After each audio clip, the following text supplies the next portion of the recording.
Hello, good morning, and welcome to Unacademy IAS, a one stop destination for all the English medium civil services aspirants. Welcome to the daily Hindu news analysis. This is Shyam Kaggod here, taking up the analysis for 9th May 2026.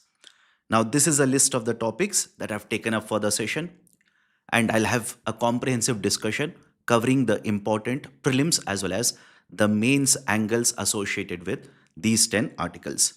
If you're liking the initiative, do not forget to hit the like button. If you're yet to join the Unacademy IAS YouTube channel, kindly do it right now. Now, before I start, please do let me know that I'm audible and visible for all of you. Am I audible and visible? Thanks a lot. Let's start.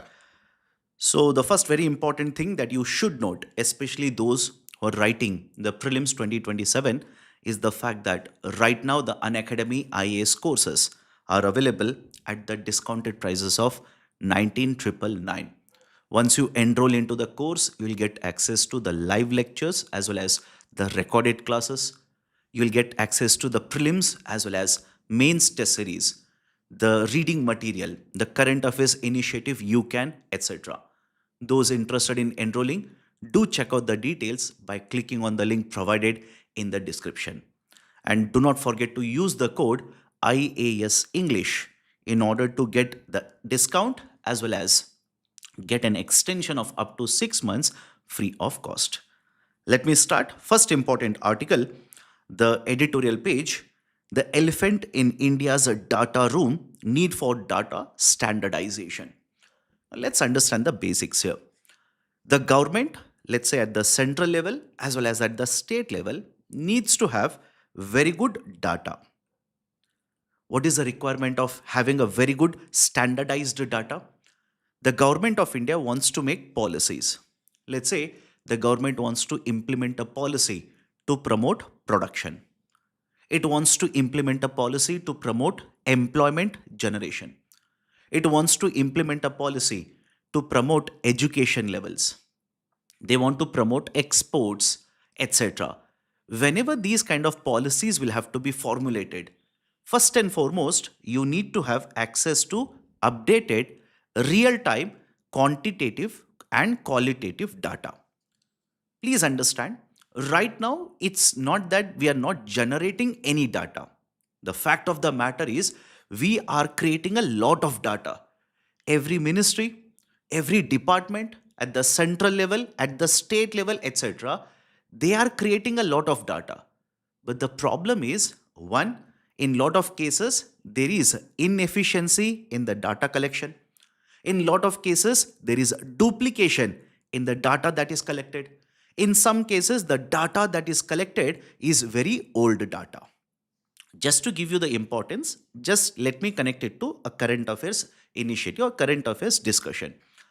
I'm pretty sure all of you have heard of a concept of inflation, correct? Even though you are a beginner, you will have heard of concept of inflation. Now we need to measure inflation in the wholesale market as well as retail market. But what if I say to measure this particular retail level inflation, the basket of items which is taken, what if I say the items in the basket, a lot of them are outdated, are very old items? What do I mean by this? What if we are collecting the data regarding the change in the market prices of, let's say, ambassador cars? Have you ever seen the government officials even today, right? For example, most of the government officials earlier, especially the ministers, they used to use ambassador cars. Are we using the ambassador cars? What about the tape recorders? What about the VCD players? Right? So I hope you understand, when you talk about the data point, you talk about the data set. The data should be one, comprehensive. We are collecting comprehensive data. Quantity of the data collected is very, very high. But at the same point of time, there is a problem with the availability of data in a standard manner, the availability of quality data. And this is one example, by the way. And of course, the government of India has already announced change in the way the data is collected for measuring CPI, change in the data that is collected for GDP calculation. the change in employment level data collection. For example, until very recently, until couple of years ago, when government of India talked about employment and unemployment data, it was basically measured under a survey called as employment and unemployment survey. EUS, employment and unemployment survey. The problem with employment and unemployment survey was that it was conducted once every 5 years. Once every 5 years. So is the government continuing the same practice even today? Absolutely no. With the changes in the time, with the changes in the methodologies, with the adoption of the technology, etc., we also need to keep on changing how we collect the data, how we evaluate or analyze the data. For example, right now, the government of India collects data regarding unemployment under the concept called as Periodic Labor Force Survey, PLFS. And the PLFS data is published for every month now. Please remember this. PLFS data is published every month. From 5 years, we shifted to quarterly publication. From quarterly publication, now we have shifted to monthly publication of unemployment data for Indian economy. So, what are the important issues that have been raised in this article regarding the data collection, data evaluation, the data consolidation, etc.? First, very important point in this case that we need to understand is the fact that in lot of cases, the same data is collected under different systems. That is, state government will have a methodology to collect the same data. Central government will have multiple portals to collect the same data. I'll just give you one example. In the context of the data associated with collection of tuberculosis, that is, the cases of childhood tuberculosis cases, there are multiple departments, there are multiple portals which will collect the same data. And what is the problem with this? Let me give you an example here. Imagine out of 10 children, just understand this. Imagine out of 10 children, you have given vaccination for 2 children. Just an example to make you understand, by the way. Okay. So imagine out of 10 children, you have given vaccination for 2 children. Now the number, that is the 2 children, will be reported in one portal. The same number, that is 2 children, will be reported in another portal, will be reported in the third portal. Now, what if the government officials do not basically remove the duplication or the repetition, and they'll simply take the data from all the 3 portals? All of you are able to understand? They'll simply take the data from all the 3 portals, and they'll basically say from portal 1, there are 2 children who have been vaccinated. In portal 2, there are 2 children who are vaccinated. And the third portal, there are 2 children who are vaccinated. So the government officials will put it together 2 plus 2 plus 2. Out of 10 children, now the data will simply say we have given vaccination for 6 children. But in reality, what could have happened? You have vaccinated only for 2 children. So there will be a lot of ballooning of the numbers. There will be lot of duplication of these numbers or the data sets when you simply do not remove these kind of, let's say, duplications. And that is exactly one of the issues that is taking place right now. This is one problem. Second problem is, under the initiatives, under the single scheme, the same name is also added as a beneficiary multiple times. Right? That is duplication of the beneficiaries. And in many cases, the schemes mandate that from one household, there has to be one beneficiary. I hope you understand. In many of the schemes, the initiative simply says from one household, only one beneficiary will be covered. Now, what would have happened? The government officials, because, let's say there is omission or commission errors, they will keep on adding the beneficiaries, multiple beneficiaries from the same household. I'll give you a very simple example. In some of the schemes in recent times, the people who have passed away, the beneficiaries who have passed away, their names have continued to be added. And these names have been removed after the central government has raised a concern regarding this issue. In some of the schemes, I'll give you an example, Pradhan Mantri Kisan Samman Nidhi. Under this initiative, the beneficiaries from the same scheme, multiple beneficiaries from the same scheme have been added. That is also a problem because the government of India doesn't want to provide all of these benefits to very few number of households. They want to spread it to multiple households. So the government of India has again and again raised certain concerns regarding the implementation of the schemes such as PM Kisan, Jal Jeevan Mission, or housing initiatives, let's say other initiatives where there have been issues with how the beneficiaries' data is accounted for, how many beneficiaries have been added, the removal of the beneficiaries who have passed away or who have moved up in the vertical, let's say in the hierarchy in terms of below poverty line to above poverty line, etc. So these are some of the very important issues. Now, what is the problem? If all of this is all of these issues are there regarding the data collection, etc., what is the problem? The problem is very simple. The government, one, will not be able to make accurate or effective policies. Everybody is able to understand? The government will not be able to make the efficient policies because first and foremost, you do not have the right data. Right? That is one very important issue. Second very important issue is the government spends a lot of money. The government is spending a lot of money and under different initiatives. When the correct data is not there, when the correct beneficiaries are not included or excluded from the initiative, the overall expenditure of the government will also be very high. And have a look at the data here. The expenditure according to NITI Aayog's report. And if you are writing this in the mains answer, please quote the report. Quote the report, you will get good number of marks. According to NITI Aayog's report, which was published in June 2025, because of duplication of the beneficiaries, involvement of the same beneficiary, inclusion of the same beneficiary multiple times under the same initiative has led to inflating of the total expenditure under the initiative in the range of 4% to 7%.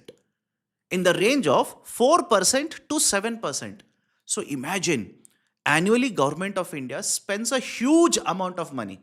Just to put this in the context, if you take the central government, that is centrally sponsored scheme and central sector scheme, the total expenditure under both of the schemes is in terms of lakhs of crores of rupees. And this is common in every year. So if the schemes bills are inflated by 4 to 7% because of duplication of the beneficiaries, inclusion of ineligible beneficiaries, overall expenditure of the government of India would be much, much higher. If you can remove them, the overall expenditure will be much, much lower. Done? And one of the reasons the article cites this is happening is there is no proper coordination and cooperation between different ministries and different levels of government. If the data is collected in one way, it is not provided to other ministries in a particular format which is universally understandable. The ministry will collect the data and will prepare the data or will analyze the data in a way which is acceptable or which is understandable only to this ministry. What about the other ministries? If you can provide the data to other ministries in a simplified way and one standard way which will be followed by all the ministries, consolidation of the data will be much, much better. Right? So one issue is the overall expenditure will be very, very high. In fact, according to one estimates that has been provided by the OECD, it estimates that if the data collection, if the data dissemination, etc., is done in a standardized manner, if that is done, then the overall GDP can increase by 1.5%. The overall GDP can be increased by 1.5%. And this is only when the data in a standardized way is collected from the public sector, that is the government-owned companies, the ministries, etc. What if even the private sector will also be involved in dissemination of standardized data? In such cases, the overall GDP will increase by 2.5%. So when the issue of data is talked about, it's not just a matter of poor data governance. It's not just the issue of poor data governance. It is also misinformed decisions and also losing huge economic potential. So, what is the way forward now? What is the solution then? Way forward is as follows. First one, we have to set up an authority by the name of Indian Data Management Office. India Data Management Office. IDMO. In fact, listen to me very carefully now. Back in the year 2022, Ministry of Electronics came out with a proposal of National Data Governance Framework Policy.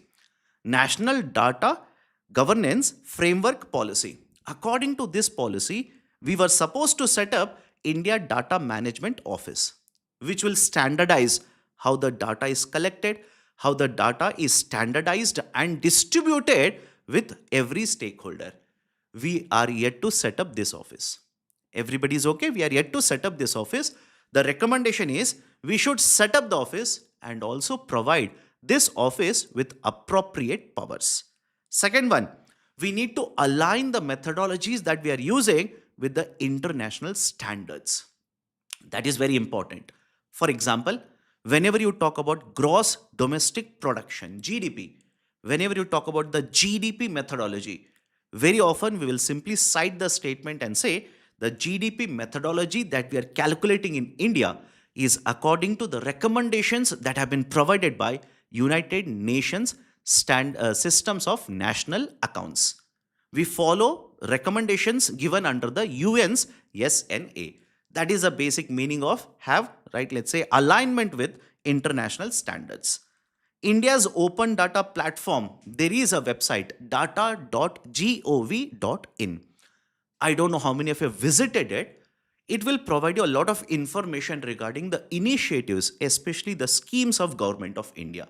But the recommendation is we should make this website a central repository of all the initiatives which are implemented by the center, and we should ensure that all the states, all the departments and ministries will keep on providing the updated information, real-time information for feeding into this particular repository. Ministries must upload data sets in a standardized manner.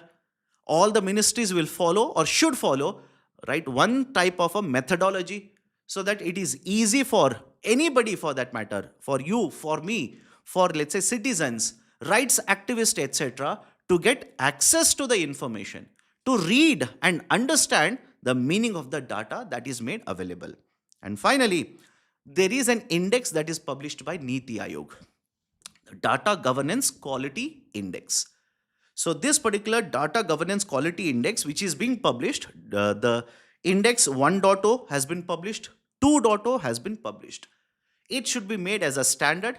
We should follow a carrot and stick policy using this index. What is the meaning of carrot and stick? Basically, under this index, the government should start providing incentives for certain states who will perform very well in the index, and certain states which will not perform very well, they should be penalized. Right? So basically, the carrot and stick policy has been recommended right under the way forward. Everybody is okay with this? Now please solve the MCQ and tell me the correct answer ASAP. Solve the MCQ and tell me what is the correct answer very quickly. Consider the following statements. The Data Quality Governance Index is published by DMEO. Those who are wondering what is DMEO?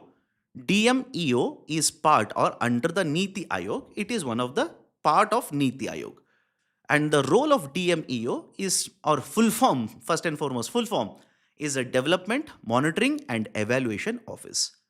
It is basically the office under the NITI Aayog which oversees or basically looks into the different, let's say, reforms implemented by the government, expenditures incurred, evaluation part of it. Done? Right, so first statement. Second statement, the Global Innovation Index is published by World Bank. The particular reason why I have given the statement, that is the second statement, is the fact that in the 2024, the Global Innovation Index for 2024, when it was published, there were two statements, two important statements in the index. One statement basically stated that some of the data points, because the global innovation index, the ranking for the countries is provided based on performance of the different countries. There are more than or around 80 plus parameters. So in some of the parameters, the index report mentioned that India does not have measurement of this data. In some of the parameters, India's data that was collected was outdated. That was for the Global Innovation Index 2024. Let's start. The Data Quality Governance Index is published by DMEO under the NITI Aayog. Yes, first statement is correct. The Global Innovation Index is published by the World Bank. No, this is incorrect. This is published by WIPO, World Intellectual Property Organization. Right? So second statement is incorrect. First one is correct. And by the way, here is my question to all of you. What is the ranking? What is India's ranking according to the latest GII which has been published? Is my question clear for all of you? I'll repeat the question.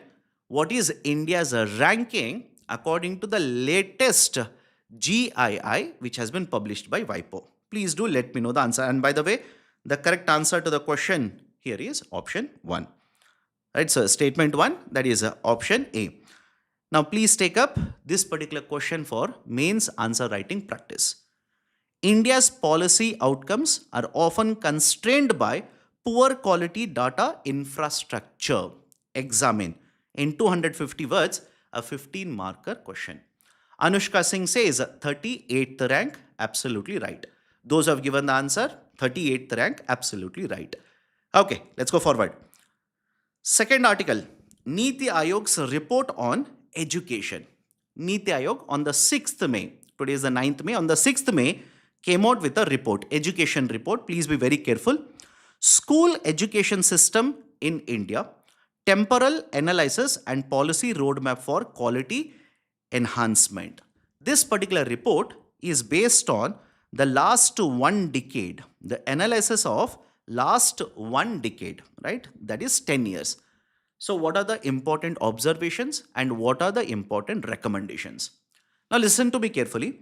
There is a particular term which has been used in the report. That is, India's education faces a pyramid problem. I'll repeat the statement. India's education system faces a pyramid problem. Right? What is this idea of a pyramid problem? Pyramid essentially, I'm not talking about a 3-dimensional structure, I'm talking about a 2-dimensional structure.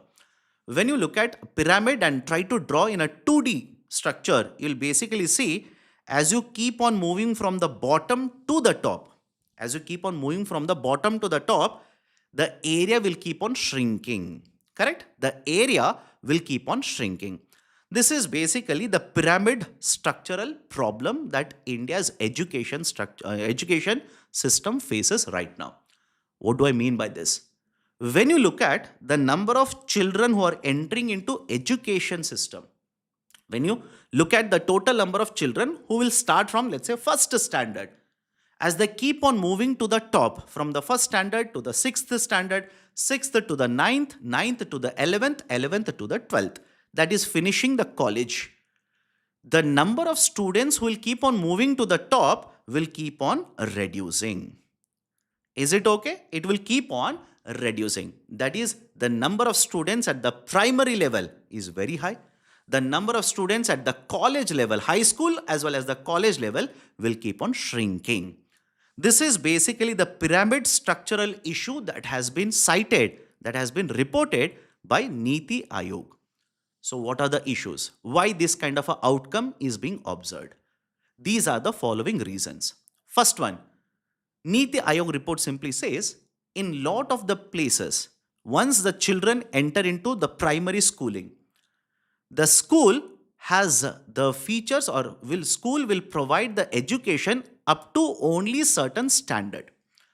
This school does not have an integrated system wherein you get into the school in the first standard and you come out of from the college. The same school will also provide the college courses as well. From 1st to 12th standard, that is not available in the school. As a result of this, what happens? The children will enter into the school. They will clear first standard, they will enter into second standard, third standard, fourth standard, maybe let's say sixth standard. After that, the school is not providing you education for ninth, 10th, etc. Now you will have to shift from one school to another school. What if in that particular region, I repeat, what if in that particular region that kind of a schooling and college institutes are not available? Correct? What if those institutes are not available? These are available, right? Let's say after certain distance in another village, in another, right? Let's say a region, etc. That will hinder the movement of children from primary to high school to the college. This is one very important reason that has been cited by NITI Aayog. Second one is, and this is important, we have right to education. Correct? We have right to education. And under right to education, because the government is ensuring certain levels of education is being provided to certain beneficiaries, to certain identified population. Once the children will get into a particular standard where right to education benefits are not available, where RTE education benefits are not available, what does it mean? Now the parents will have to spend more money. Simple. Now the parents will have to spend more money. And when the parents will feel the burden of providing education to the children, right, they might simply stop the children. They might ask the child not to go to school because they cannot afford these particular expenditures. That is another very important issue that has been cited in the report. Third important issue, many of the schools do not have proper infrastructures.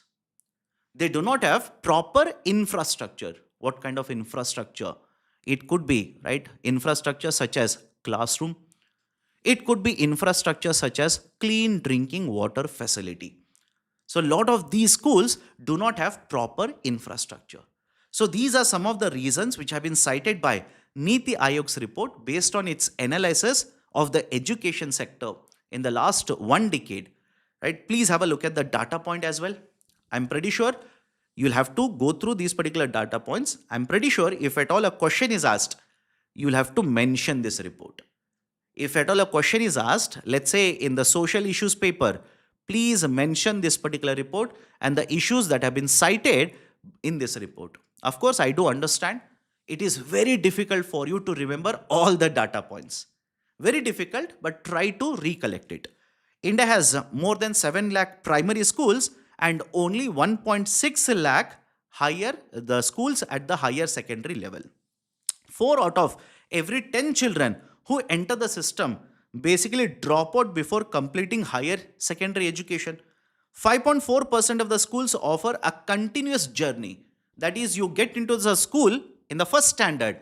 You will only come out of this particular school after completing the 12th standard. Close to 7,993 schools across the country reported zero student enrollment. In fact, this is also one issue that has been flagged in the report. What is the issue here? First and foremost, schools are there, students are not there. That itself is a problem. And second important problem associated with this data is that despite having no students, data is not updated by the government officials. The schools will continue to get financial assistance if they are covered under different initiatives from the government. So school is there on paper. It is not updated that there are no students coming to the school. They will continue to get access to the financial assistance. That is one more big problem. 1.19 lakh schools lack access to functional electricity, etc. So these are some of the data points which have been provided. The report has recommended that we should follow a cylindrical schooling system. Cylindrical schooling system. What is the meaning of cylindrical schooling system? That is basically have schools which will provide the schooling from first standard to 12th standard. That is uniform. Rather than pyramid structure, let's follow a uniform structure like this. This is a recommendation that has been provided by the report by NITI Aayog. Please look at the MCQ and please tell me the answer very quickly.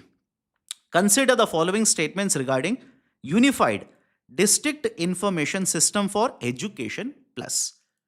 The reason I've asked a question on UDISE Plus is because the data points which have been provided in the article, a lot of them have been collected from this platform itself. Okay. So Unified District Information System for Education Plus, first statement, it is operated under the Ministry of Human Resources. This statement is incorrect. It is operated under the Ministry of Education. Please remember, operated under the Ministry of Education. Second, it has data of infrastructure and facilities in schools, individual students and teachers details. Statement is correct, by the way. The schools have to be registered on the platform. They will have to keep on providing the data on real time basis. They will have to keep on keying in, that is entering the data associated with infrastructure, the children in the school, the teachers in the school, etc. So second statement is correct. Right option for the question will be option B. Can I move on to the next article now? Everybody is okay with the discussion so far? Please do let me know in the chat section. Third article, OMC is losing 30,000 crore a month on petrol, diesel, LPG. What are the important points? In the recent times, because of what is happening in West Asia, the crude oil prices in the international market have increased. First statement, I'm not asking you, it's a fact, by the way. Of course, you can argue saying that, but sir, the crude oil prices compared to 15 days ago are lower. Yes, of course, yes. But when you look at the crude oil prices, I'll simply use a technical term, the crude basket. The crude basket. So when you look at the crude basket that was imported by India, that particular basket price has been much higher now. It has increased because of the events that are taking place in the West Asia. So as a result of the higher crude oil prices, if the effect of the higher crude oil prices would have been transferred, if these were transferred to the beneficiaries, consumers such as you and me, what could have happened? The LPG prices could have been much, much higher. Correct? Very simple. LPG prices could have been much, much higher. Second, the petrol prices could have been much higher. Right? And the third one, the diesel prices could have been much, much higher. I'm using the term could have been. What is the reason? The government of India, listen to me very carefully. The government of India on one side has deregulated. What do you mean by deregulation? It has allowed the market forces to determine the prices of the petrol as well as diesel. It has allowed. The price of petrol was deregulated in 2010 and the price of diesel was deregulated in 2014. And what is the meaning of deregulation? The government will not be deciding, I repeat, government will not be deciding the market price or the selling price. Rather, the sellers, that is in this context, oil marketing companies, OMCs, right? Oil marketing companies will be deciding the price of petrol, diesel on day-to-day basis. And this methodology is called as daily dynamic pricing. Daily dynamic pricing. So despite introducing the daily dynamic pricing, the prices of petrol and diesel and LPG, which is sold to us, that is retail, the individuals, not commercial. Commercial prices have been increased now, but for individual, that is domestic LPG, the prices have not increased. And even if the prices have increased, these changes are very negligible compared to what is the change in the crude basket that we are importing. Now, what is the issue here? If it is good for us, what is the issue? Issue is very simple. If the crude oil prices will increase, the oil marketing companies which will import it, they will have to, right, basically transfer the market price or higher prices to the consumers. They will have to transfer it to the consumers such as you and me. But by not transferring the prices in the form of higher market prices to you and me, the oil marketing companies are incurring losses now. Everybody is okay with the discussion associated with this? The oil marketing companies are incurring losses. And what is the estimate of the losses incurred by the OMCs? OMCs, according to the latest statement given by the government functionals or functionaries, the OMCs are incurring losses of more than 30,000 crore rupees a month. more than 30,000 crore rupees a month. Now, there are two implications or inferences that you can take from the article. One, if the government has to ensure that these OMCs will not further incur losses, government has to provide certain relief to them. How can the government provide relief to them? Government can either provide, right, let's say, money to these OMCs, which has been done in the past in different ways, assistance I'm talking about, or government can reduce the taxes. The government can reduce the taxes. Right? For example, earlier, the government of India announced that it would be reducing special additional excise duty. All of you have heard of this? Special additional excise duty. Right? So SAED is one type of a tax imposed by the government on petrol and diesel. Is it the only tax? That will be incorrect. We have basic excise duty, in addition to the special additional excise duty. We have agriculture and infrastructure development cess. We also have, right, additional excise duty. Is everybody okay with this? I'm talking about the central government. I'm talking about central government here. Center imposes SAED, the basic excise duty, the agriculture infrastructure development cess, and additional excise duty. Central government reduced SAED, but the market prices remain the same. This would provide certain relief to the oil marketing companies. So one, central government can provide the relief to the OMCs in this way. Or second one, it could be a pretext for the government, basically informing the people that, see, the crude oil prices are very high, the market prices have not been increased, and as a result of that, right, let's say the OMCs are incurring losses of 30,000 every month. We cannot continue to sustain this, and the result will be we are going to increase the LPG prices, the petrol prices, as well as the diesel prices. Right? So this could be one more, right, let's say the way out that the government of India is trying to look at. But again, I'm just telling you it might happen. Right? Government of India earlier has stated that they don't have any plans of increasing the prices. But let's assume this could be one more outcome of the losses incurred by the oil marketing companies. Done? So these are certain important points. Please look at the MCQ, solve the MCQ and tell me the answer very quickly. Consider the following statements. India has deregulated petrol and diesel prices. India has adopted daily dynamic pricing of the fuels since 2017. And fuels, basically I'm talking about petrol and diesel here. How many of the which of the two statements are correct? Please tell me very quickly. Please tell me the answer. India has deregulated petrol and diesel. Yes, that is true. Right, some of you are saying option A. Why? I told you only about statement 1. So you are telling me option A. Okay. India has adopted daily dynamic pricing of the fuel prices or fuels since 2017. Yes. Both the statements are true. Right option for the question will be option C. Both of them are correct. Let me move on now. This is creating a lot of discussion. Hantavirus, right? Hantavirus. So please make notes regarding this particular virus now. What are the important points?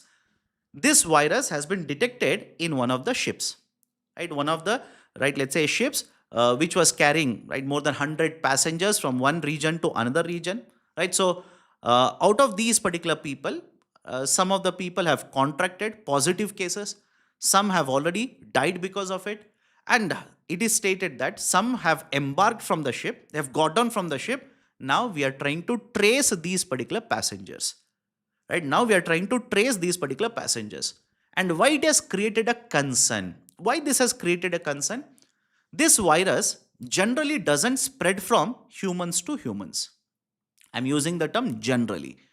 Right? A lot of these particular strains of this virus do not basically shift from or do not are not contagious in the sense from one person to another person. They may not shift or they generally don't shift, especially those strains which were found earlier in USA. But this particular strain has found to be contagious. That is basically moving from one person to another person. So questions can be asked on this, right? Please make a note of this. And when I say make a note, please don't write down. Whatever important points you need, I've put a particular screenshot of a table where the information that you need is provided. After the session is over, go to the official Telegram channel of Unacademy IAS English, download the PDF. Done. This virus spreads by rodents. That is, this virus is primarily spread by rodents, but can be transmitted between people in very rare cases.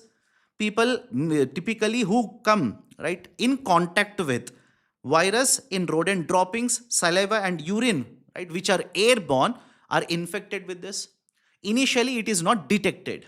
And there is no standard methodology of treatment when you are infected by this virus. Initially, the symptoms are, right, let's say the difficulty in breathing, fever, etc. There is generally no diagnosis associated with this because these particular symptoms are seen in other diseases as well. But over a period of time, it will start having an impact on lungs, which will make it very difficult to breathe, as well as the kidneys. Right? So these are some of the very important points. Now, why it is called as Hantavirus?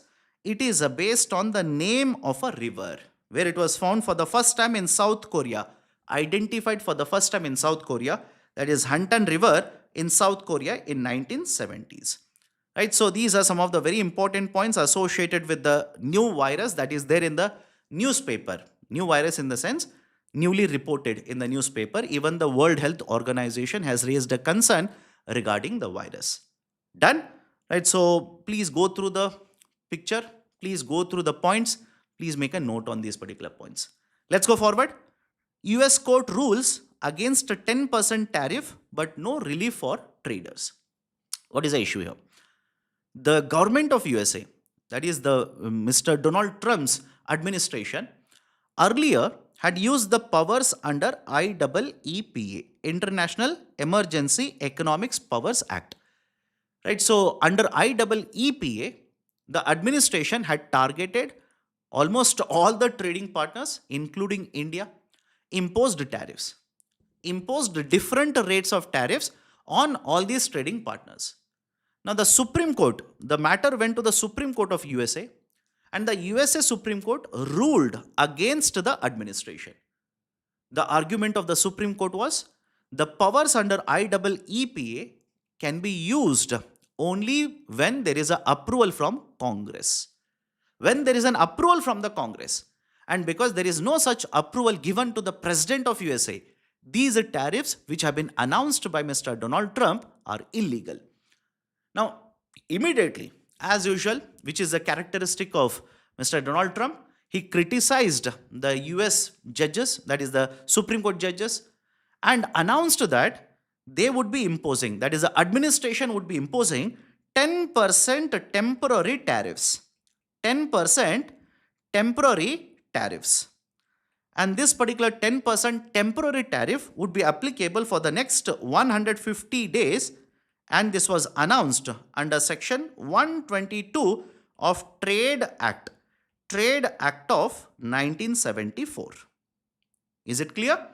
The administration announced that they would be imposing 10% tariff because earlier tariffs which were announced under IEEPA were held illegal. So 10% tariff was announced under the section 22 of Trade Act of 1974. Now these are the tariffs which are under force right now. Some of the appellants or some of the traders, companies again went to the court against the 10% tariff, filed a case. Now this particular case, the ruling has been issued by the US court. And the court has ruled again in favor of the applicants and has ruled that the President of USA cannot impose these particular 10% tariffs. The USA administration cannot impose this particular 10% tariff. What is the argument that has been put forward by the US court? The court has simply stated this 10% tariff, which is provided under the Trade Act of 1974, can be imposed when there is a serious BOP issue. When there is a serious BOP issue, balance of payments issue. Everybody is okay? When there is a serious BOP issue, the president has the power to impose the tariff under the act, under this particular section. The president does not have the power to impose tariff simply citing trade deficit. simply citing the balance of trade, the president does not have the power. So that is the judgment that has been issued by the USA court now. Of course, there will be appeal against this by administration. This issue will go to the Supreme Court as usual. But this is important. Reason is simple. India is negotiating a trade agreement with USA. It is negotiating. It's been more than a year we are negotiating. One of the reasons, right? One of the reasons why it will basically provide certain relief to India is there is no guarantee regarding what is the power of the president of USA to impose the tariffs on India's exports. Before, right, this particular 10% was announced, the tariff that was imposed was more than 25% on India. Along with penalty tariffs, it went up to 50%. So we started negotiating when the penal tariffs were 50%. So obviously, USA had more leverage. Then those particular tariffs were ruled illegal. Now 10%, which means they don't have the leverage. Earlier, they had very high leverage. That has been reduced now. We will start negotiating with the base of 10% only. Now, if the USA court announces that the president doesn't have even this power, it will basically provide a negotiating tactic for Indian side to negotiate a trade agreement with USA having better deal now. It will provide us more leverage. That is the important the information or the inference that you need to take away from this particular news article. Done? Okay. Next important article, DRDO IAF conduct maiden trial of Tara glide weapon. Please remember this. Please make a note, download the PPT, have a look at all these important points. Tara stands for Tactical Advanced Range Augmentation. Tactical Advanced Range Augmentation, Tara. It has been developed with the assistance of DRDO, and this has been developed at, please remember this, it has been developed at Research Center Imarat, right? Imarat, along with other DRDO laboratories. Now, what is the importance of this? There are weapons that we have, bombs in simple terms, that have been developed in the past. These, in this context, are called as, right, let's say, the bombs, the dummy bombs, or, right, the other types of bombs which cannot be directed, which cannot be guided. That is, if you want to drop these particular bombs, right, let's say through a plane, you will have to take these particular bombs, right, carry these bombs almost nearer to the enemy location and then drop. But the problem is, when you go very nearer to the enemy location, there is always a chance that you can be tracked, right, using radar, etc. You can be tracked by the enemy, and there can be attack on your, right, let's say, aeroplane or the fighter plane. So in order to address this particular problem, you can't throw away these, right, old bombs. You can't throw away. You can invest money in R&D, develop new bombs which you can use for guiding. And we have done that, and we will continue to do that. What about the other old bombs? Should we simply dispose them off? DRDO says it's not required. We can use this particular system now, that is the Tara system, to attach. Basically, it's a system which you can use to attach to the old bombs, and you can glide them. You can simply guide them. You don't have to go nearer to the enemy location now. From the far away distance, you can simply direct it. This is the importance of this glide weapon. There are certain information that has been provided here. Please have a look at it. The benefit of this is, one, you can, right, basically launch an attack. Using the old bombs, you can launch an attack, glide it, or direct this particular weapon to have better impact. This is the most important advantage. But in addition to this, India is not the first country to develop this kind of a system. Many other countries already have it. But the advantage is now, this is indigenously developed. Is it okay? This is indigenously developed. That is, we don't have to be import dependent on other countries to get access to this kind of technology. We can, or we have developed this technology within the domestic market. We can get the benefit of it. And this is important looking at what has been happening between India, Pakistan, India, China, etc. So this will add to the more military power, military might of India. And especially looking at, right, let's say the defense sector. For example, take the situation between USA and other countries. USA has been weaponizing export of the defense products whenever other countries challenge USA, or they do not follow the arguments or do not follow the orders of USA. I'll give you one example. USA, right, there is a very well developed missile, Tomahawk missile, long range missile, Tomahawk. It is being used by USA on attacks in Iran. Now, there are many other countries who have put an order for this Tomahawk, for example, Spain. First and foremost, because USA was already using these weapons, depleting the weapon stock, etc., by attacking Iran, there was a demand for higher production. And these can be manufactured in limited quantities every year.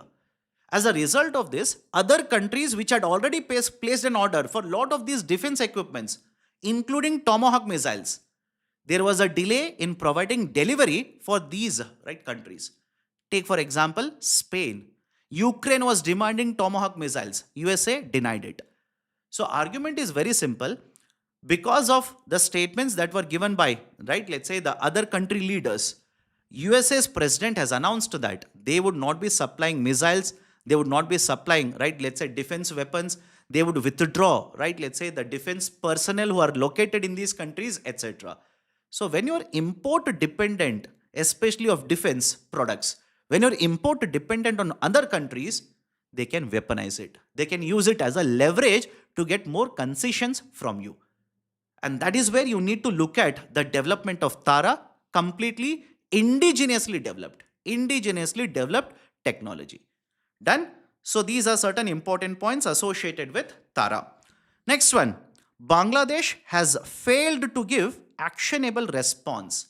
This is a statement which has been provided by Ministry of External Affairs. What is the issue? Issue is very simple. There are thousands of illegal migrants from Bangladesh who have been held in India. They have been held in India. Okay. Now, Indian side has taken all the details, has sent these particular details to Bangladesh, and has asked Bangladesh to confirm whether these, let's say individuals, are they citizens or not of Bangladesh. That is, India is saying, these are the immigrants who have come cross the border illegally. We have caught them. Of course, there is a push-in policy, but we have caught them. We want to send them. Please confirm whether these are your citizens or not. Despite sending multiple, let's say notifications, multiple, letters to Bangladesh, there has been no confirmation from the side of Bangladesh. And very recently, there was a very interesting development. Very recently, West Bengal elections were conducted. That is one of the, let's say, states which shares a border with Bangladesh. And there is already a lot of discussion associated with what will be the policy that will be taken up by the new state government regarding illegal immigrants. Will they start pushing in these illegal immigrants again back into Bangladesh, etc.? So there was a statement that was given by the government official or the minister from the other side, that is Bangladesh. The government minister, the minister basically stated that if India will continue to adopt push-in policy, then we will also have to think of something else.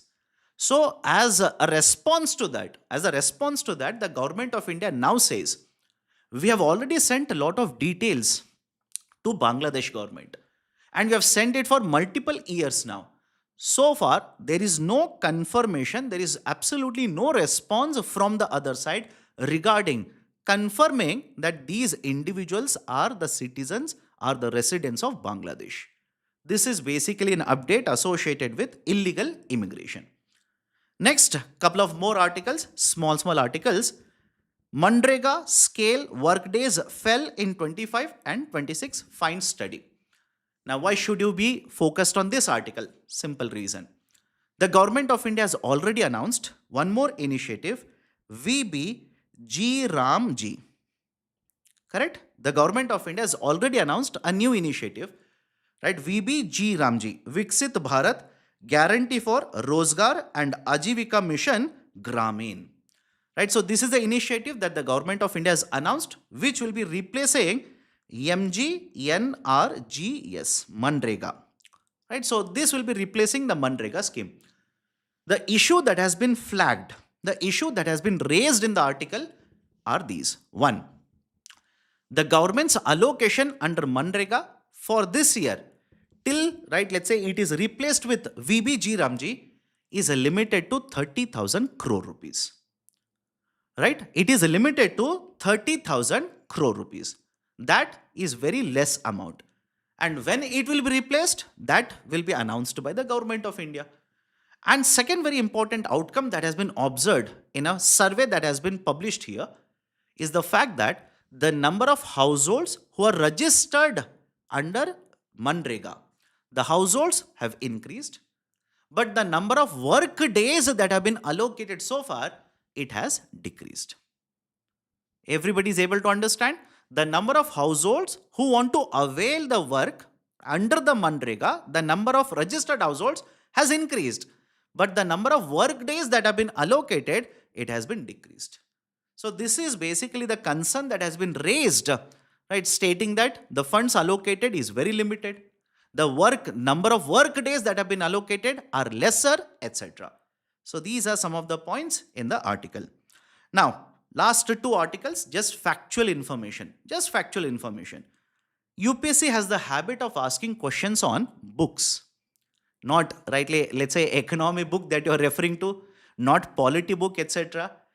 UPSC has the habit of asking questions on other books. Right, so there is one book which has been reported, right? The title of the book is important and the, right, let's say the authors of the book is important. So the report is on one of the books, The Good Reporter.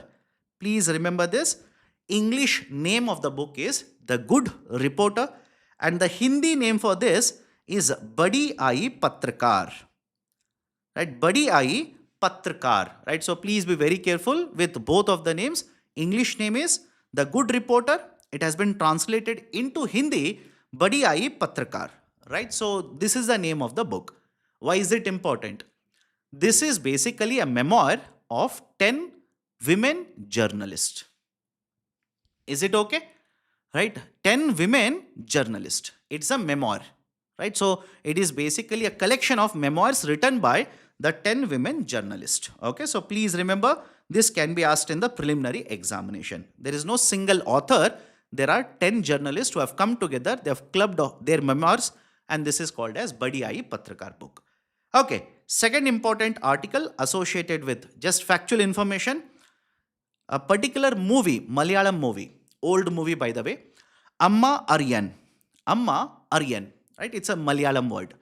Why should you be worried about a Malayalam word? Simple.